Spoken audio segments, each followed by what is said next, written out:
apart. We're gonna go into a traditional hinge. And the whole goal here is that you're keeping your spine in a neutral position. As always, breathing and bracing is really important here. We want to be able to move our shoulder blades on our rib cage. And as a result of that, we need to keep our elbows away from our sides, which is gonna allow our shoulder blade to travel around the rib cage.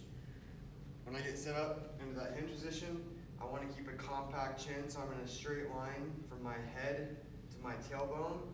And as I pull the bar back, I'm bringing my shoulder blades toward midline without overarching my low back.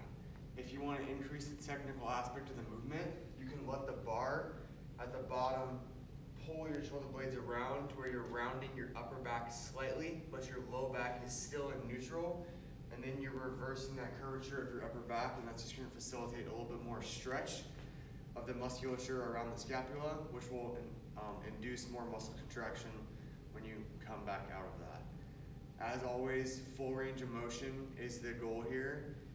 Make sure that you're controlling your breathing to where when you're big breath in, row up, blow your air out on the way back down.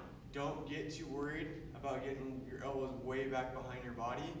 Just be mindful that when you come back, that you're actually retracting your shoulder blades back and that you're not rowing with just your elbow, because that's going to put you in this weird anterior position where your shoulder blades are going to be rotated forward and the front of your shoulder kind of rotates like this. So the idea is to get those shoulder blades back.